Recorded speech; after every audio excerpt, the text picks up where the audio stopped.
Hello, everyone. This is Manish Bansal, and I'll be your presenter today. Today's topic is to review budgeting capabilities and also the related forecasting capabilities in BI360. The webinar that we are doing today is a part of a four-part series.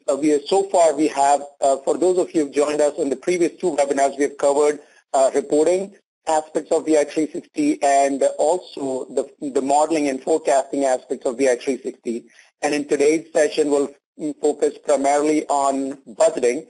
And for those of you who may be interested in consolidation aspect, financial consolidations and reporting, that would be another webinar that we'll be conducting in about 2 weeks. That being said, I want to get started, and what I'd like to do as part of our session today is provide you a brief overview of the company that is behind BI360, and followed by a quick overview of the solution itself. So you've seen different components of BI360, or I should say modules of BI360, and followed with that, we'll jump into the application itself to look at how BI360 budgeting and planning looks. Quick overview of Solver, company behind BI360. We're experiencing double-digit growth here since the launch of BI360. As you would see here, we've now crossed about 840 customers, expected to reach about closer to 950 customers by end of this year. Since the launch of BI360, which was about 4.5 years ago, we've offices across different continents now. We did a survey last year asking our existing customers why did they select BI360, which may be important for some of you. And the number one reason that came back was its ease of use, followed by it being a complete BI suite. Also, the third reason they highlighted is its strong integration. And when they said complete BI suite, they meant BI360 is a full encompassing suite, including reporting, budgeting, planning, dashboards, collaboration, and the data warehouse. And with strong integrations, they meant integration to your ERP. For many of you, it could be Dynamics ERP. It could be some of the other leading ERP platforms. And on the other side, it also means the integration to BI360's own data warehouse, where you could bring in the data from multiple sources. Lastly, I just wanted to highlight real quick that we're a recipient of many recent awards. And the most notable that I wanted to highlight here is the Gartner's Magic Quadrant. And BI360 is part of Gartner's CPM, Corporate Performance Management Magic Quadrant, as of March 2014. Here's a quick snapshot of all the modules that are in BI360: reporting, planning, dashboards, collaboration, and the data warehouse. And here's how they all come together. On the left, you see that's the reporting module.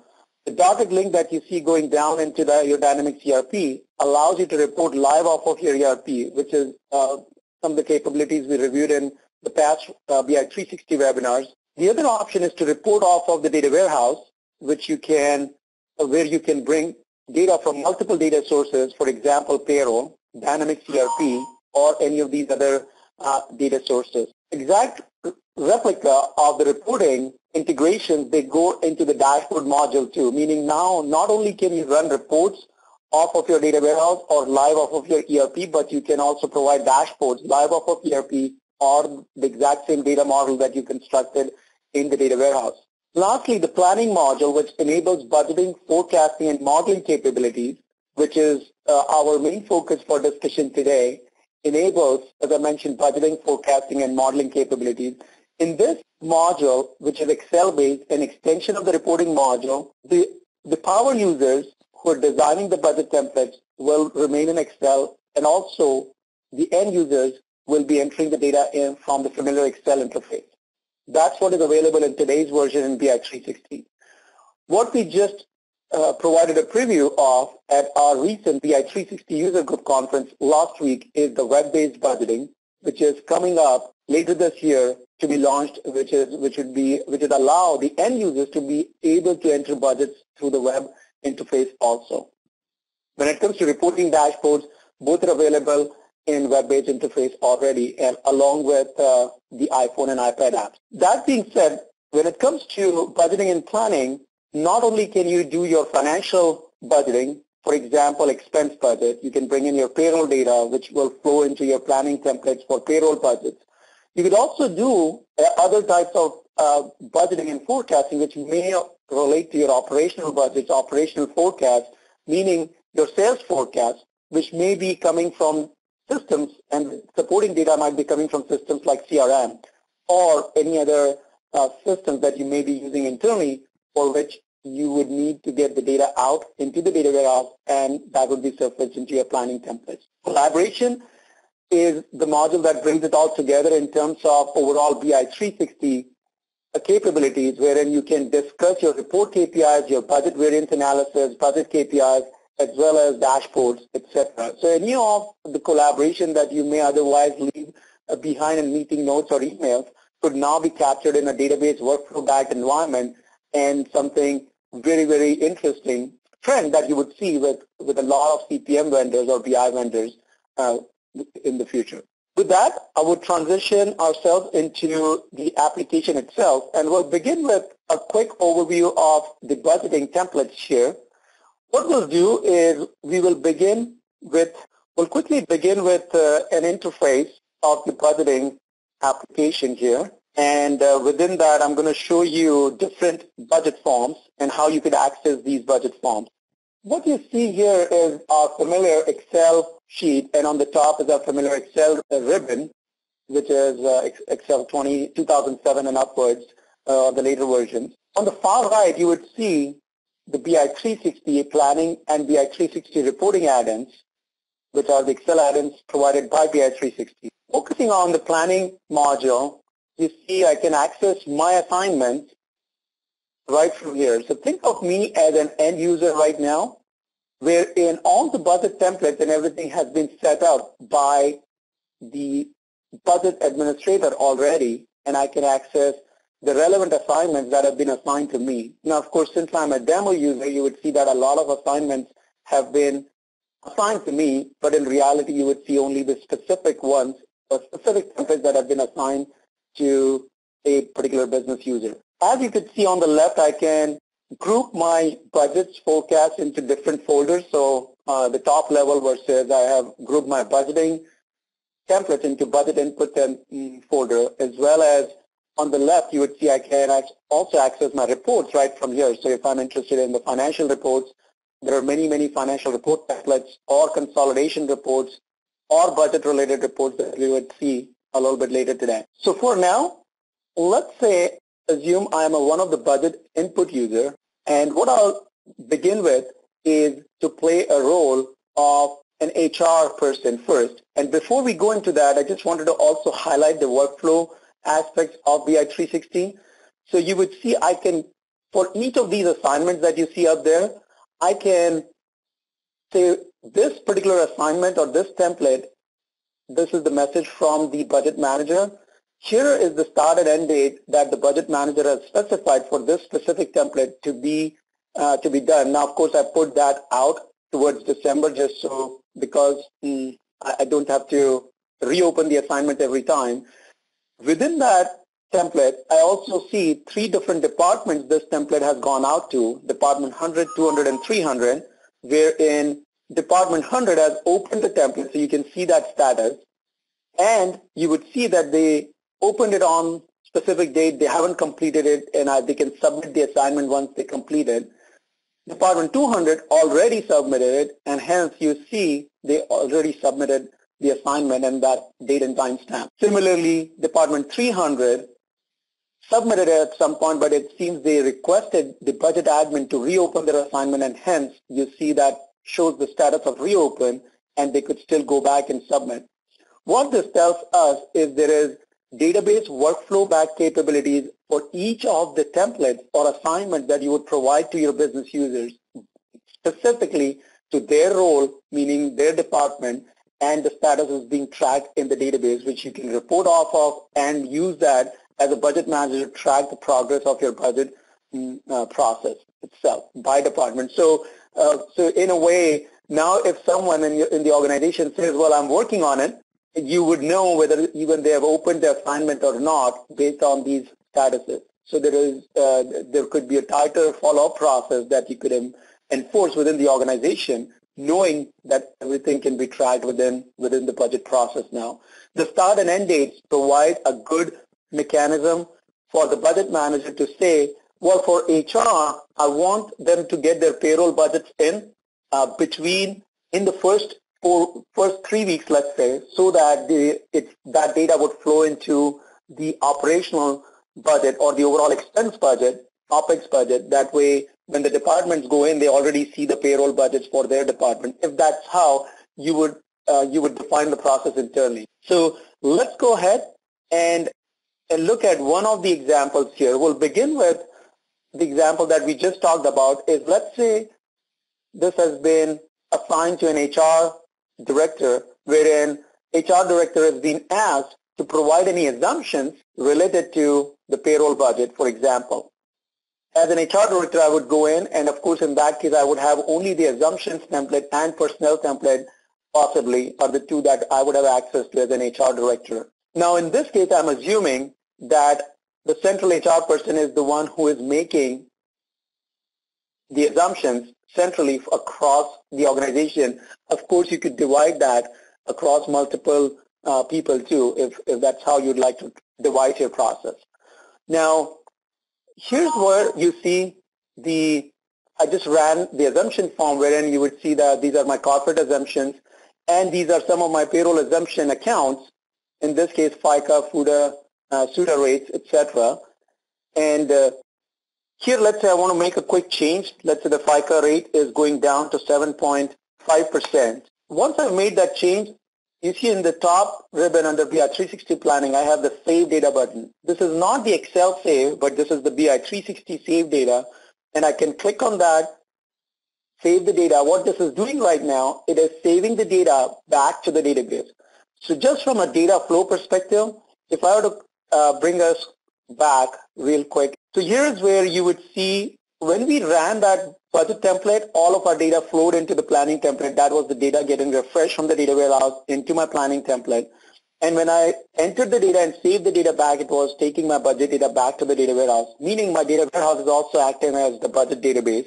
Once I've completed all of my budgets across multiple departments and it's been deemed as final, we can push the budget back to your ERP as well, if that's how you would like to track your budgets by accessing actual versus budget live off of ERP, or you could always continue to report off of the data warehouse. Going back here, so now we made that change. We changed our overall FICA rate to 7.5%. Now let's say as an HR director, or maybe this was something to be given to each department, then each department goes into the personnel template. So let's say now I'm one of the departmental users who is going in and accessing the payroll budget template or the personnel template. And you could see that these are all different parameters available for this payroll template. So I can choose the entity where I belong to, or we can, as a budget manager, you can default it to the ones that applies to me as an end user. And I can pick and choose my department and just showing you the entities. You could choose different entities. In this case, I'm using corporate US as one of my entities.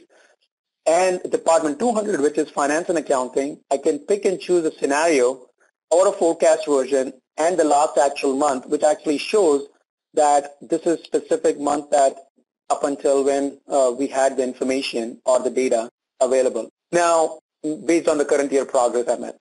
Now, when I run the template, again, it refreshed all of my payroll information based on employees for that department. So on the very top, you would see my entity, my department, and the scenario I picked, which is the budget scenario.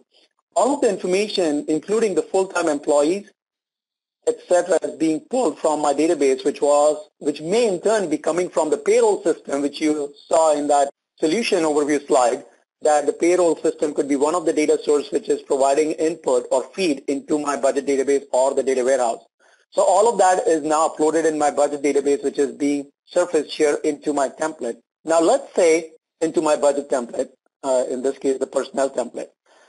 Let's say Cody is going to move within the organization, let's say from finance and accounting to another department, for example, or maybe he's leaving the organization.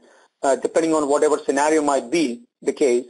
And in that case, I can say, well, end of March would be his last month, and in that case, I would need to hire another accounting clerk, and instead I would rather hire an accounting analyst, for example, just a new title, and say, well, this person would want them to start a month prior, so we have a little bit of overlap, and the salary for this person is going to be $55,000, for example. As soon as I do that, you would see that it flagged the new employee to be hired, number one, and we can keep adding more if you're adding more employees here within this department. And that the system allocates a dummy employee code because you just still don't know what that employee code would be eventually, and so on. But it allows you to actually capture the budget information for that employee. And let's say now Adam, it deserves an increase in the month of April. Let's say that's a percentage increase of 10%, and maybe Nelson would receive a dollar increase of $5,000, for example. There could be an overtime, maybe a bonus and an overtime, etc. as well, for let's say Nelson, who's done a great job.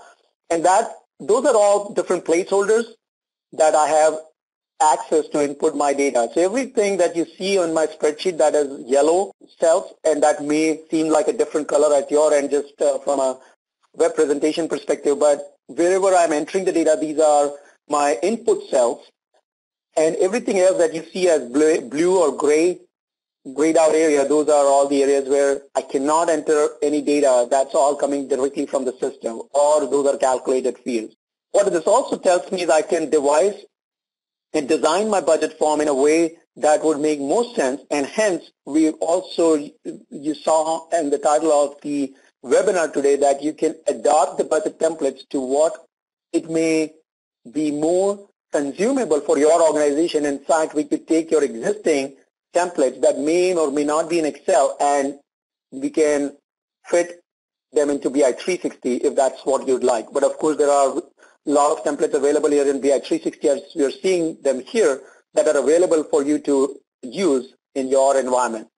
Once I do that, now you see it's calculating my total salary for the employee who is leaving, Cody. His salary gets zeroed out, and similarly, the new employee's salary starting February gets enacted, and you're taking that into consideration.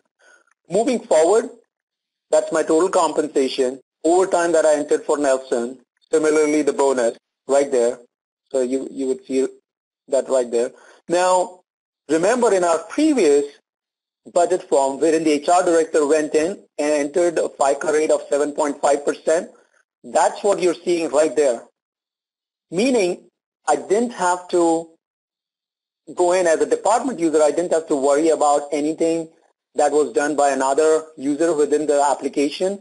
And that data flowed back to the database, and when I ran this template as a payroll template for my department, I already see the revised FICA rate, which is the global assumption that the HR director entered there.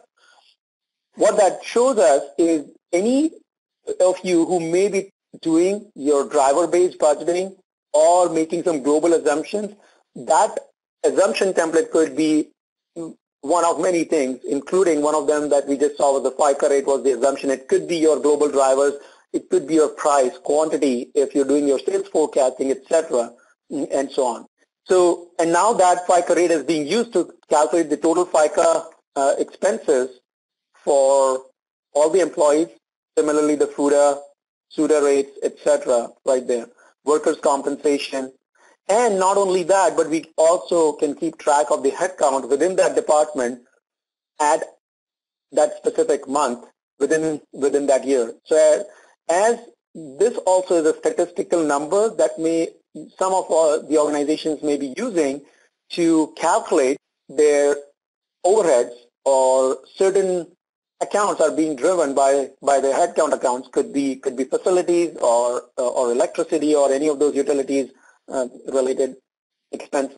Coming back to where we started this is that, again, as you would see here, we were focusing on the full-time employees. If I scroll down, similarly, we can also budget for part-time employees, which just is a separate section. All of these you would see are linked to a GL account code. All the full-time salaries are linked to one GL account code versus part-time are linked to another GL account code. And at the bottom, you would see that all of this is getting tracked as full-time salary, overtime, bonus, etc., both for full-time employees versus as well as the part-time employees, giving you the total head count and the total salary and benefits budget for this department with a breakdown by month right there. And of course, using Excel, you could also pick and choose different colors and the indicators, the traffic lights, etc., that you would show right here. You can also compare it with any previous year scenario. In this case, we're comparing a 2011 forecast scenario. So all of that is possible right here. So now that we have entered our payroll budget as department 200, which is finance and accounting right there. Let's say I was responsible for doing payroll budget for my department, but someone else is now responsible to do the expense budget. So we'll go into the expense budget. And one of the things that we will see in this expense budget form is the fact that all the data that we have entered so far, or different users have entered so far, would be expected to flow into my expense budget form. And you'll see that my expense budget form design was very simple, but when I ran the budget form for my entity, for my specific department, which is again finance and accounting, for this specific scenario where you can have multiple budget versions. So let me show you that real quick. You can have multiple versions of the budget right here. So if some of you may be changing your budget versions as you move along the year, or some of you may be calling them as reforecast scenarios, you could save all that in BI360 as different budget versions right here. Now, as I ran this budget form, you would see that it populated all of my expense accounts down the rows, and it is giving me the opportunity to enter my budgets here on the right, which is in the yellow cells. If I scroll down, one of the things that you would see, it also shows me accounts budgeted on other forms, meaning, remember, we just had payroll budget done by one of the other coworkers here within my department, and all of that data is flowing into my expense budget template. So once I complete my expense OPEX budget, in addition to the payroll budget for my department, and there are other expenses, depreciation expense coming in from my CapEx budget, for example, all of that flows in, so I can look at my total expense budget for my department. So let's go ahead and enter the budgets for our department. Let's say the office supplies.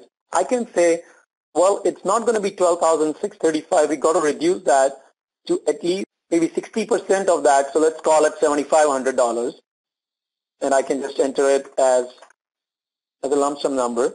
Now that's just overriding the numbers that we have there. Now, some of you may ask, what are these numbers indicating, by the way? This is what we call as the baseline budget, and the baseline budget, you could make it to default to the last year's actual, the last year's budget, or the most recent forecast, depending on what may be important for your organization. In this case, let's say I made a default to the last year's actual. So once I'm entering my numbers here, now you would see that it is giving me, I'm able to override those numbers there. Now I'm entering the budgets for this year or for the next year, and I will say, well, it's going to increase by 1%, let's say, every month, and I can use that information to drag and drop. So that's just simple Excel drag and drop right there. I just noticed that the header here, it says actual. In fact, that is budget. So just ignore that for the moment, but that is my budget for 2012 that we are entering right there.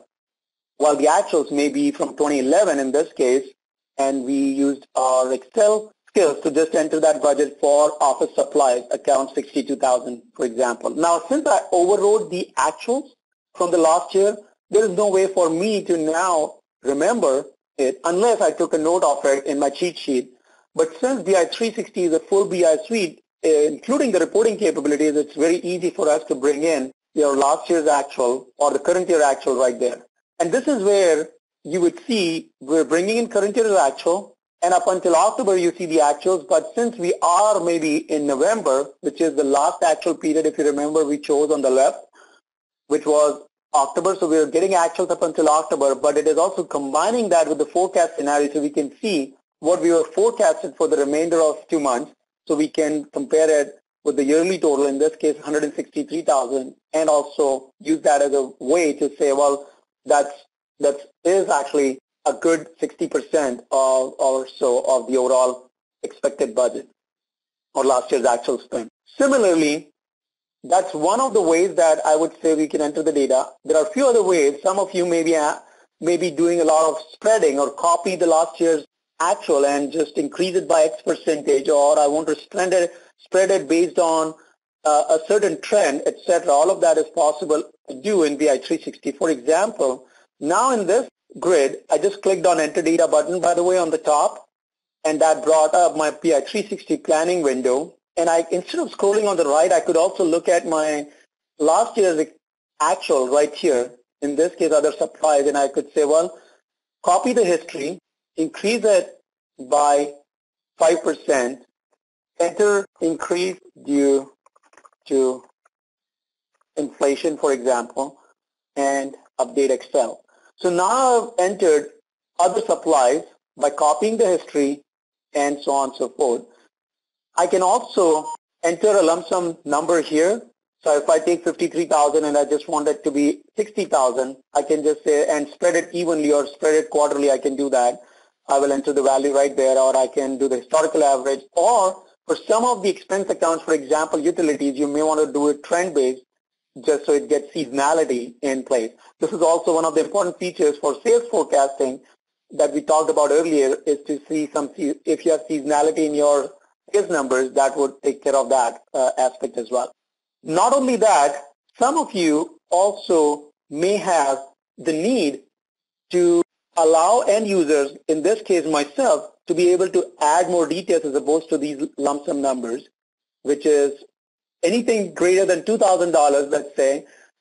You could ask your users to provide more details, and in that case, they can add line item details, and that's what will take care of that. So let's say I would say supply one, and that would be $1,000 in the first quarter, and again $1,000 a month in the third quarter, for example.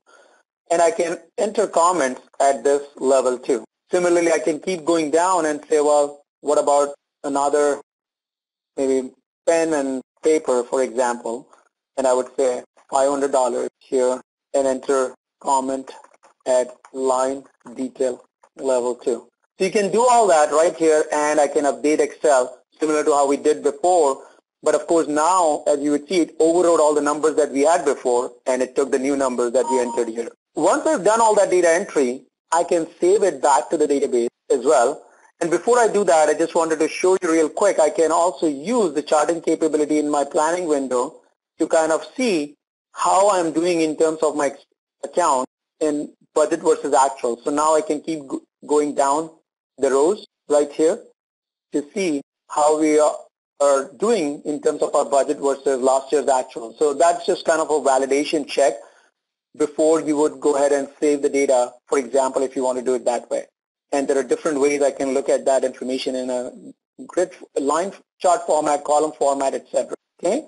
One of the things that I wanted to highlight also here is, you see for printing and publications, there is a gray line that tells me there is more details behind that number. And if I click on that, it shows me for printing and publications, $1,500 is made up of brochures and pop-up banners. Brochures were needed for BI360 user group conference in Los Angeles, as the comment says, from the user, which maybe have been entered by someone else within my department. So we can also control which accounts could be entered by which user within your department, for example. So that's also a possibility. Now I can, if I'm done with my data entry, I can close that window and I can save the data back to the database, just like how we did before. At that point, I expect all of my numbers to be saved in the database and then move on from there. So going forward from here, let's say we talked briefly about the depreciation calculations that we saw in this expense template. Where were they coming from? It was coming from my CapEx budget. Looks like it is asking me to select specific budget data base instance, just because I have multiple instances in my demo environment here. Usually when you have just in a production environment, you would just have one, so it would not ask you that information. So similar to other budget forms, I just ran this for a specific entity, and then again within that, instead of having department as a filter, maybe just one capital expense is done by the corporate, let's say, and by department. So department in this case becomes a filter or a selection group within the template as opposed to a filter on the left, which we have seen so far. And that's where you would be able to enter a new asset that you're adding, for example, maybe a computer for finance and accounting, and new laptop, for example, in a specific month, let's say, I'll just say $2,000, and maybe we need 2 of them. So you would see I can use that information to come up with my CapEx budget, and all of that information is being captured. On the left, if you notice, there is also one column J where it says the life of that specific asset, which actually helps determine the depreciation calculations right here, which you see on the far right. And at the bottom, you would see all of that calculation feed the entire schema right there by month, and which is what was feeding into our expense template over there. And here's my total CapEx budget compared with last year estimates as well. So that's the overall CapEx budget. One last example I want to show on the budgeting side is the revenue budget. Some of you may be doing your revenue budget by customer, by product, while some of you may be doing it in different ways. In this particular example, it demonstrates how you could use the exact same budgeting module to do your revenue budget, in this case by customer, by product. In this case, looks like that's that food manufacturing company who's providing that, and so any of those products coming here, you're providing the annual quantity, rate, etc., and this may not resonate much with those products. So just ignore that for the moment, but you would be able to provide your products budget by customer, etc., or vice versa. You could do it by product and maybe not have customer linked to them, or have customer linked to each product at a time. So either way could be done. On the far right, you would see now it breaks down my revenues into that specific month format, which I can then take into consideration from my overall P&L forecast perspective as well. Coming back to our other examples, so now by now hopefully you got a good hang of how overall BI360 budgeting process goes about, wherein in this particular example today that we saw, we started with an assumption template where we entered the assumption, the global assumption, in this case for the FICA rate, and when the departmental users went in to enter their payroll budget, they saw those changes into their template, and they were able to do their job by entering the payroll budget for their department, which actually in turn flowed into the expense template also, which might have been assigned to another user within those departments as well.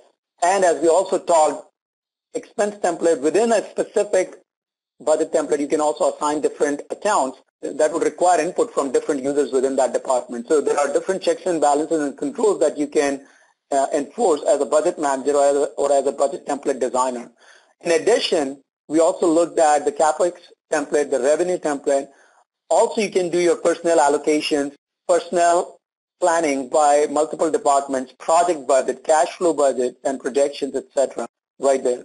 Now, also, as you would see, there are different models that you can build. Budget model, P&L for profit and loss. You could also build a budget model for a 5-year plan or your forecast model, etc. Exact similar concept that some of you may have seen in our webcast a couple of weeks ago was related to forecasting. So I just wanted to highlight real quick the similarity between what we've seen so far in budgeting versus what you would be able to do in terms of forecasting. Very similar in terms of how you would access a forecast form versus a budget form. It's just a different scenario. If you remember, when I clicked on the scenario dimension, that's the only change. Now instead of the budget, I'm doing the forecast scenario. I'm writing back to the forecast scenario. Looks very similar.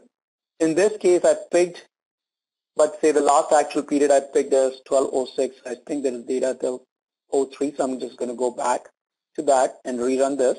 So now you would see that a last actual period I picked as 3, so I'm getting actuals up until those until March, and I'm getting the remainder here to be, it is allowing me to enter the forecast numbers for the remainder of the year.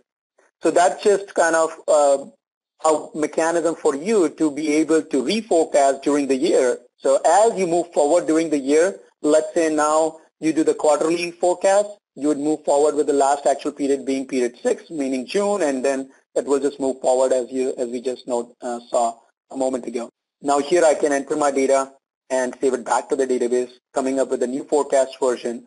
Again, on the right, you're able to see the actuals up until the current year or for the previous year, depending on what scenario you want to see there. So that was a quick glimpse of a forecast template. Of course, in all of these budget or forecast templates, you could include any types of charts or gauges that may be interesting for those end users to see their trends.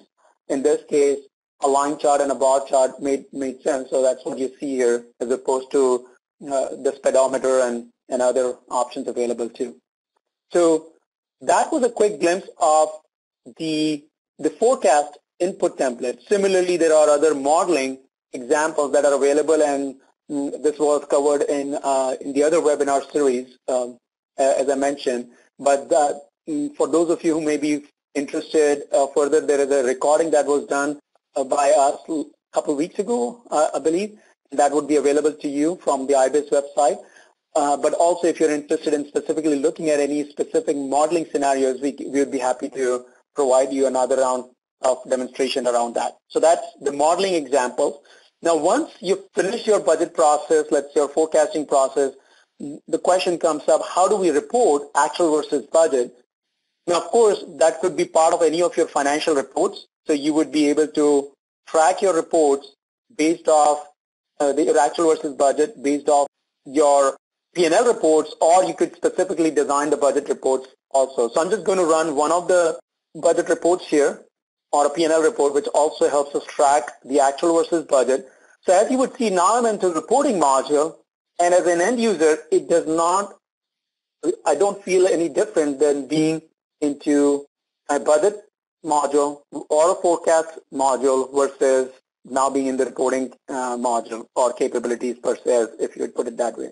Now, as the year progresses, you're running your actual versus budget reports to be able to track for that specific period, and you combine what scenario you want to compare actuals against. So if you notice here, my actual is always going to be there, but I can always pick and choose another scenario to compare it against. Or I can have another column here to say, well, I want in column F to compare it with actual budget, but I also want to compare it with last year actual, for example, and that could be just another variance column, 2 more columns to be added right there. Very easy to do. On the far right, you would see I'm also able to see the YTD actual, YTD budget, and on the top, you would see the actuals by month. So these are just different design options available in BI360 that you can use. And if I want to look at budget by month, that's also available. What if I want to drill down into the revenues right here from the actuals? I can drill down to general ledger right there. What if I want to drill down into the budgets as well? Let's say I believe we did a little bit of office supplies. So let me see if that might be another one. So in this case, not only can I drill down, which is what I just did on actuals, now if I've configured the application to say drill to, I can design this to drill to any specific aspect or module within BI360. In this case, the budget database or the data warehouse. So if I do that and look at that one, so you see how we had printing brochures, business cards, supplies, other printing, etc. So that's the account that was configured. I was just looking at the wrong account. With line item details, remember that data entry that the budget user made on the fly, letting the budget manager know what he would be using that budget towards and how that rolls up to that specific amount. That can all be tracked by the budget user. So as you're doing your analysis, you would be able to compare that. And now, of course, you could go into your actuals and look at those details too as to where did they actually spend that money. So that was a full glimpse of budgeting, forecasting and how you'd be able to track actual versus budget from a reporting standpoint. And within reporting, right now we just saw how you can access it from the Excel interface, but the same reports can be accessed from the web interface too. So now you could see how I can access those reports from the web also. And in this case, let's say if I'm interested in looking at P&L budget detail, I can actually flag some of these reports as my favorite. So on the left, you would see I can categorize my reports or dashboards. I can flag them as my favorites, and hence everything would then appear as my favorites. I can just go straight into my favorites, and I can make it default. So when every time I log into my portal, it will default to my favorite. And here I can go into my, let's say, P&L budget detail report and run that specific report. On the top, you would see this is showing my parameters. So in the Excel interface, this is exactly what you saw on the left. And I can now refresh this report to say, well, I'm running it for this entity for all these departments, this period, and this scenario. And at this runtime, it is pulling the data live from my budget database. And right from here also, I can drill down into details if that's what would be of interest to me as an end user. And I can download that to Excel just from the transaction perspective, or I can download this entire report to Excel. From the top, you see that download button. So I can now download to Excel or PDF, etc. Now, if you notice here on the left, it showed that I just now ran it for this entity, for this department, etc. Just because we are in the web interface, it is able to track all of this information right there. So now if I pick another entity and let's say refresh it, what is happening now, it is caching this information, the previous report and my new report. So you see now on the left, it says a minute ago I ran it for entity US and now I ran it for EMEA. If I toggle between the two, instead of rerunning the report, that's available right away. So it's just another added benefit for being in the web interface. And the exact same aspect you could also achieve on the dashboard as well. So let's see, the dashboard that I have available right here is not so much of actual versus budget dashboard, but that could be another way how you can build the dashboard. I just wanted to show you that you could have your actual versus budget dashboard too by different account categories, etc., if that's what you would like to track. In this particular case, you're just looking at a more generic sales and marketing dashboard wherein we are seeing revenue by entity, by month, etc. And now, if I'm interested in looking at revenues by specific entity, and let's say I click on US and you see how everything, all the other dashlets or my charts refreshed. Let's go back and do it one more time. So I go back to entity SAS, which is Asia, and you see how it is refreshing all of my data across. If I'm interested in looking at marketing expense, looks like travel is my biggest expense here. I click on that, and now it is taking me into more details by department, travel by department. Looks like admin department is the one that is faring highest in the travel expense. I can go further deeper into that. Or if I'm interested in who are my top customers, I can click on that, look at which products they bought from us, or vice versa. What are my top selling products? Click on that to look at who are my customers who bought those top selling products, for example. So those are different ways you could choose to build your dashboard.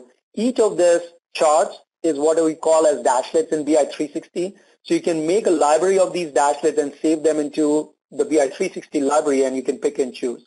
So again, you could do any types of dashboards here, including the actual versus budget dashboard. And here at the bottom, you would see I can quickly flip between my reports versus the dashboard right there. That being said, that's all I wanted to cover in today's session. All right, finish it by saying this is what we reviewed today. If there would be one takeaway that I would encourage you to take away from today's session, is to consider your BI journey as an overall journey, including reporting, planning, dashboards, data warehouse, and collaboration capabilities. And while you may or may not be using all these capabilities or planning to use that to begin with, it could very well be phased approach wherein you could start with a budgeting deployment, followed by reporting and or dashboards, etc. But just as you think about your BI journey, consider all these different components here. Well, that being said, if you have any more questions, please feel free to contact your IBIS representative. We will be happy to get you in touch with us if you have any further deeper questions on BI360. Thank you very much.